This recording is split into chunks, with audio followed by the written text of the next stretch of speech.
Welcome. Today we'll answer some very interesting questions about ovarian in IVF.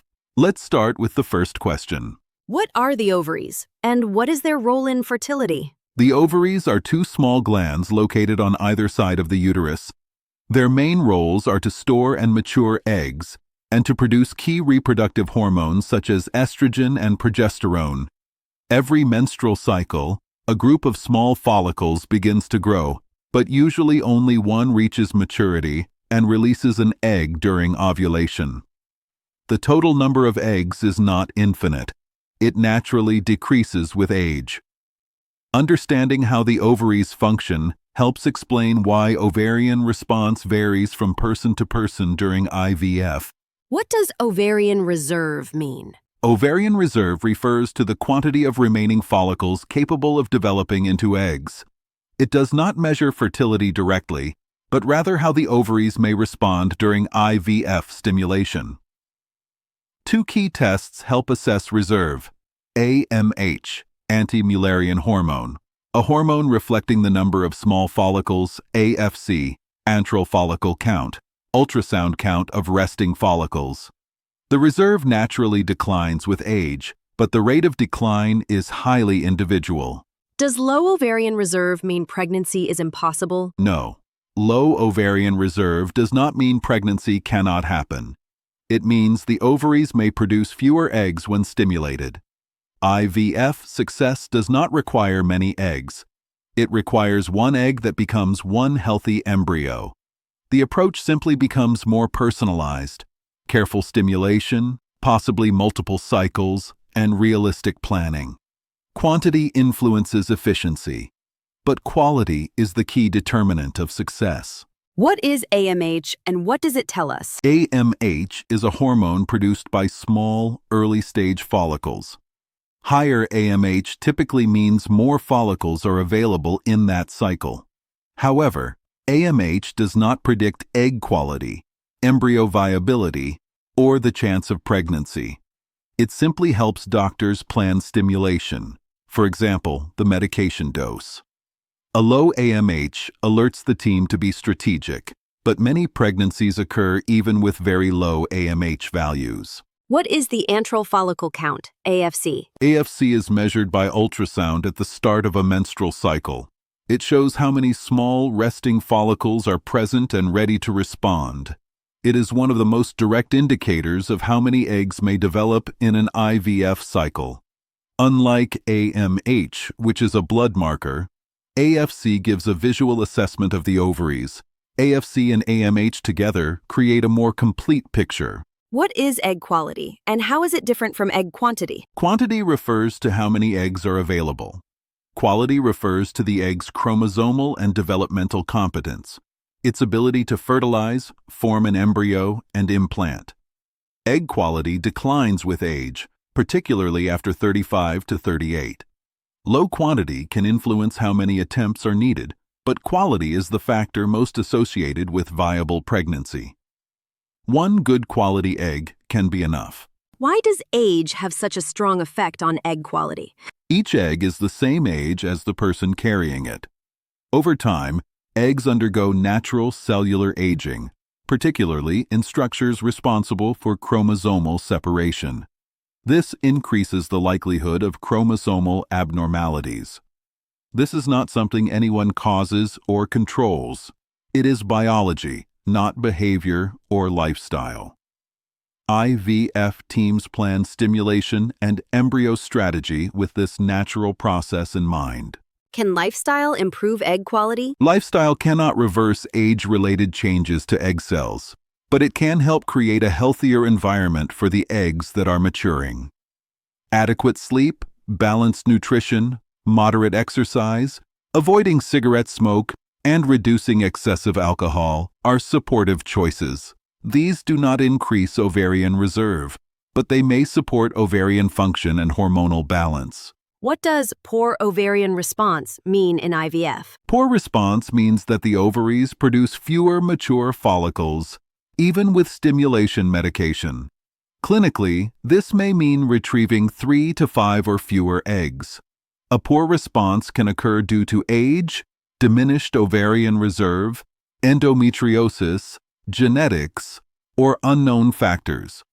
It does not mean IVF cannot work, but it often requires tailored medication strategies and adjusted expectations. Why do some women respond poorly even at younger ages? Genetics, previous ovarian surgery, autoimmune conditions, chemotherapy, radiation, and severe endometriosis can all reduce ovarian reserve regardless of age. In some cases, there is no identifiable cause. Each person's ovaries are unique. Response to stimulation varies widely, even among women of the same age and laboratory values. Can increasing medication always increase egg count? No. Stimulation medication does not create new eggs. It recruits the follicles already available that month. If the ovaries start with fewer follicles, they will produce fewer eggs, no matter the dose. Increasing medication can support growth, but only within the limits of existing reserve. And what are stimulation protocols, and why do they differ? Stimulation protocols are medication strategies designed to support follicle growth. Common examples include antagonist protocol, microdose flare, mild stimulation, duostim, double stimulation. Doctors choose protocols based on AMH, AFC, age, and previous cycle response. There is no universal best protocol, only the one that fits the individual's biology. What is a microdose flare protocol? Microdose flare uses a small amount of medication to trigger a brief natural release of FSH and LH before suppression. This short flare may help recruit follicles in women with very low reserve. It does not dramatically increase numbers but may help synchronization, meaning follicles grow more evenly. What is mild stimulation IVF? Mild stimulation uses lower doses of medication with the goal of supporting the follicles that naturally want to grow, rather than pushing the ovaries aggressively. In some low-reserve cases, mild stimulation yields the same number of eggs as high-dose stimulation, but with less physical strain and lower cost. What is duostim, double stimulation? Duostim involves stimulating the ovaries twice in one menstrual cycle, once before ovulation and once after. This can help collect eggs from two growth waves instead of one. Duostim may be considered when time is limited, egg numbers are consistently low, embryo banking is planned. Why do doctors sometimes recommend multiple IVF cycles for poor responders? Each IVF cycle recruits a different group of follicles. If the goal is to increase the chance of obtaining a healthy embryo, sometimes this requires collecting eggs across several cycles. This is a strategy, not a failure, similar to gathering puzzle pieces over time. What is endometriosis, and how can it affect fertility? Endometriosis is a condition where tissue similar to the uterine lining grows outside the uterus, most commonly on the ovaries, pelvic walls, or fallopian tubes. This tissue responds to hormones just like the uterine lining, which can lead to inflammation, irritation, scar tissue, and adhesions over time. For some people, endometriosis may interfere with fertility by disrupting the pelvic environment or affecting ovarian reserve. It's important to note that endometriosis is not anyone's fault and does not reflect anything a person could have prevented. Many women with endometriosis do conceive naturally or through IVF. The key is thoughtful planning. Does endometriosis always reduce fertility? No. Endometriosis is a spectrum condition, meaning symptoms and effects vary significantly. Some individuals have severe pain but normal fertility, while others have mild symptoms and difficulty conceiving. Fertility can be affected by the presence of endometriomas, ovarian cysts, adhesions around the fallopian tubes, inflammation near ovarian tissue. However, many patients with endometriosis respond well to IVF and achieve pregnancy. Each case is managed individually. What is an endometrioma, and how is it different from other cysts? An endometrioma is a cyst on the ovary caused by endometriosis. It is filled with old, dark blood. which is why it's often called a chocolate cyst. Unlike simple cysts, endometriomas can distort ovarian tissue or occupy space where follicles develop. They often do not dissolve on their own and tend to remain stable or slowly grow. Their management requires balancing symptom relief and protecting ovarian reserve. Does removing an endometrioma improve IVF outcomes? Surgery does not always improve IVF success, and in some cases, it may reduce ovarian reserve by removing healthy tissue along with the cyst. Therefore, surgery is generally not the first step. Removal may be considered when the cyst is very large and blocks access during egg retrieval, pain is severe and ongoing. There are concerns about cyst characteristics, very atypical appearance. Otherwise, many patients proceed directly to IVF without removing the cyst. How does endometriosis affect egg quality? Endometriosis can create a pro-inflammatory environment around the ovaries. Some research suggests this may affect mitochondrial function and chromosomal stability in eggs. However, and this is crucial, the degree of effect varies dramatically between individuals. Many patients with endometriosis produce high-quality eggs and embryos. The most meaningful predictor of egg quality is still age, not the presence of endometriosis. Can IVF bypass some of the challenges caused by endometriosis? Yes, IVF can bypass some barriers that occur with endometriosis, such as scar tissue blocking the fallopian tubes or inflammation affecting sperm-egg interaction. IVF allows fertilization to occur outside the pelvis in a controlled environment, which can be especially helpful when natural fertilization is difficult. However, IVF does not treat endometriosis itself.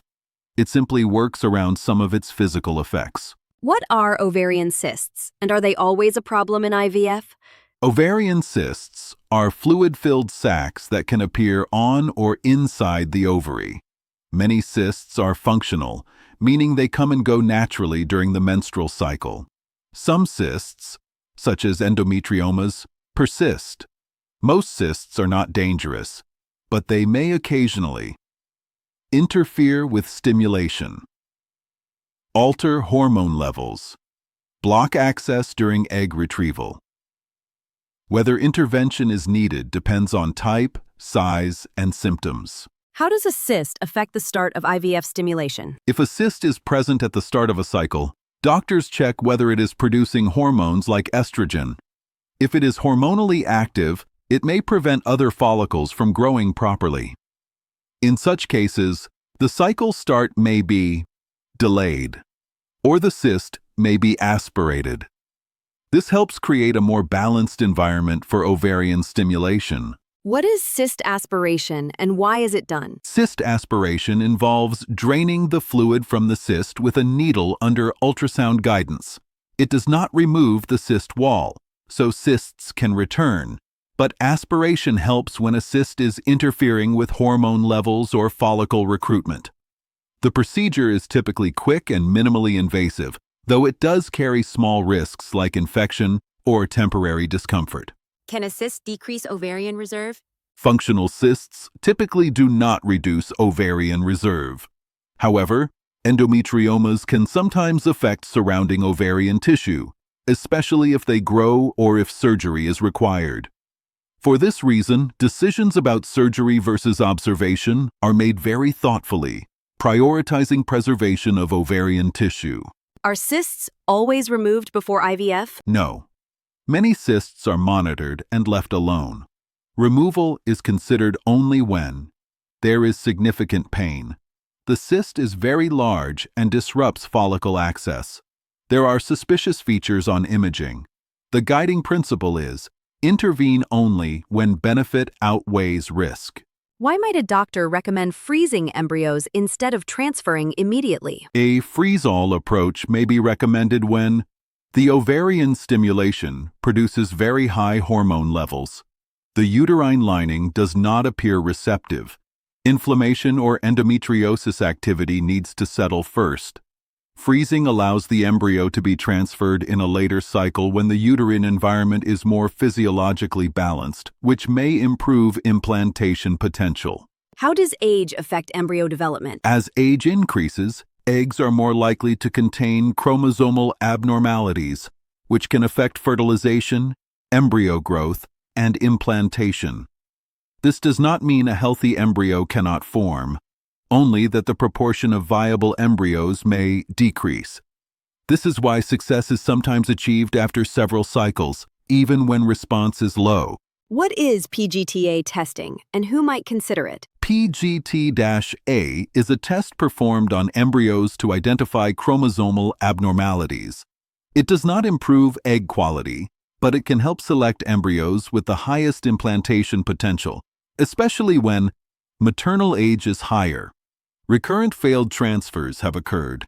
It can reduce uncertainty, not guarantee success. Why can IVF be emotionally challenging when ovarian response is low? Low response can feel discouraging because it is a reminder of something deeply personal, reproductive potential. It is normal to experience grief, frustration, confusion, or even guilt. These emotions are normal and valid, and they say nothing about a person's strength, worth, or future ability to become a parent. Why is language like failed cycle unhelpful?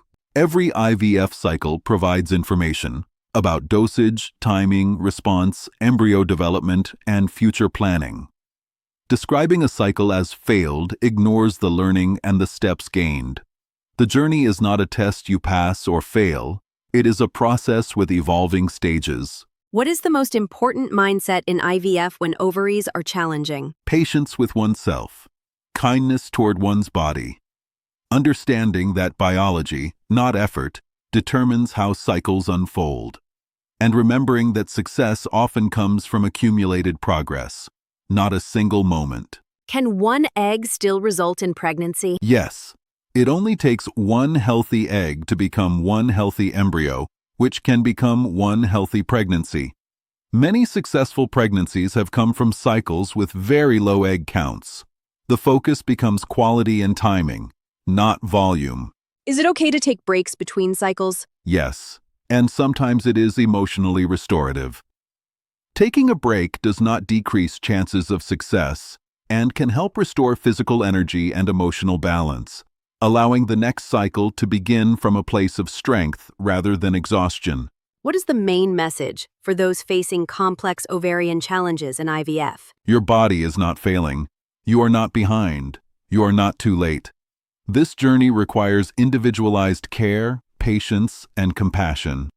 The goal is not to collect many eggs. The goal is to create space for the possibility of one embryo that is meant to continue. Why do some people need more than one IVF cycle when ovarian response is low? Because each IVF cycle recruits a different group of follicles. Success may come from accumulating multiple opportunities. One cycle might produce no viable embryos, while the next cycle yields one healthy embryo. This does not mean the first cycle was wasted.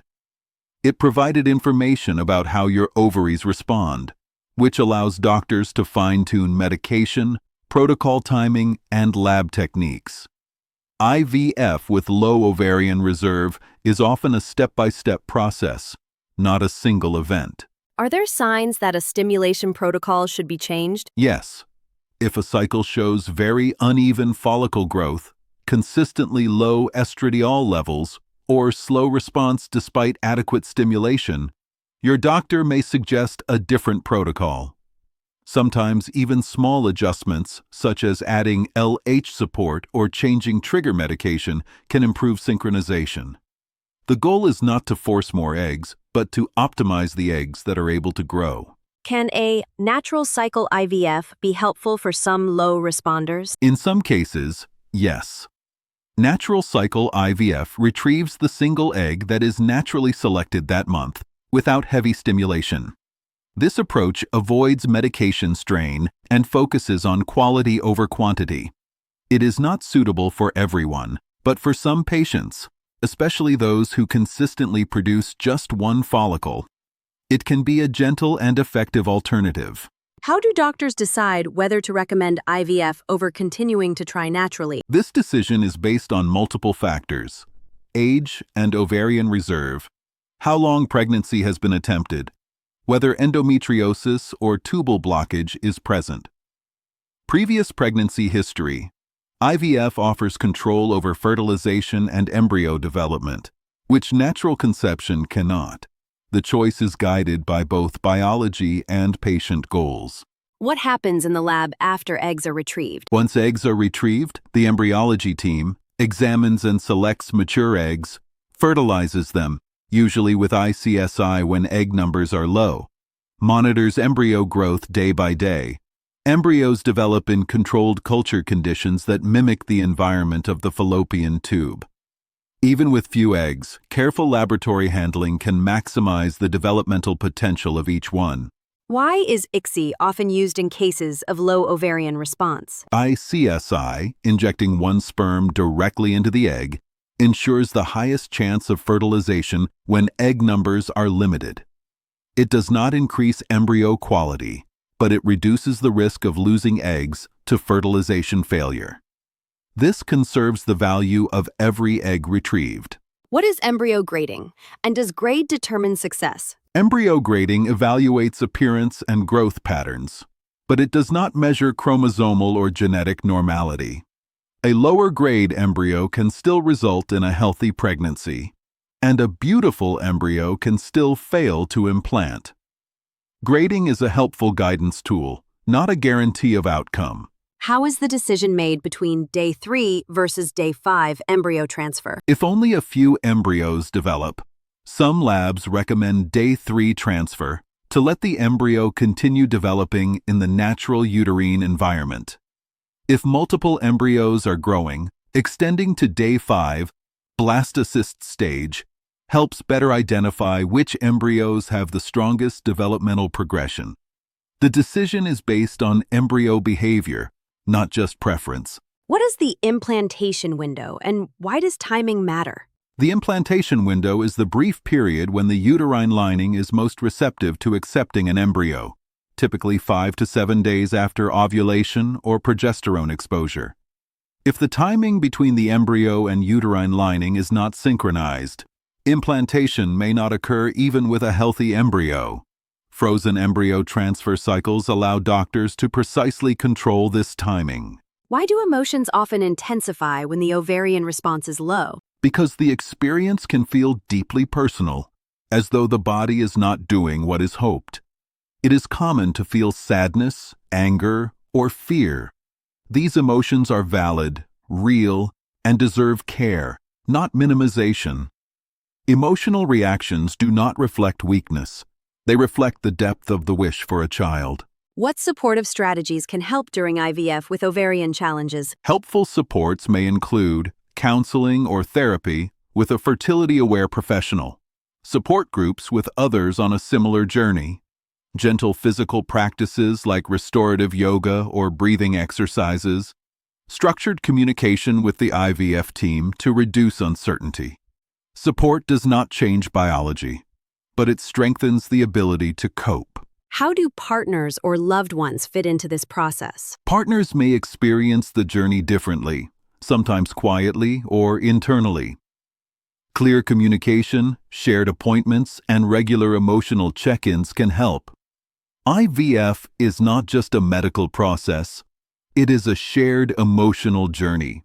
Support, patience, and tenderness toward each other matter. What mindset can help patients stay grounded during multiple cycles? A helpful mindset acknowledges progress is not linear. Cycles are data-building steps, not verdicts. Your value is not defined by your response. Hope and realism can coexist. It is possible to remain hopeful while being grounded in medical reality. What is the compassionate message we want every patient to hear? Your body is not failing you. You are not late, you are not behind. IVF, with low ovarian reserve, endometriosis, or cysts, is a different path, not a lesser one. The goal is not to produce many eggs. The goal is to hold space for the one embryo that is meant to continue. You deserve patience, personalized care, and compassion, especially from yourself. To be clear, this entire discussion is intended solely for educational purposes and should not be considered medical advice. For any medical guidance or recommendations, please consult your doctor. And for more information about IVF, visit our homepage, https://ivfforme.com.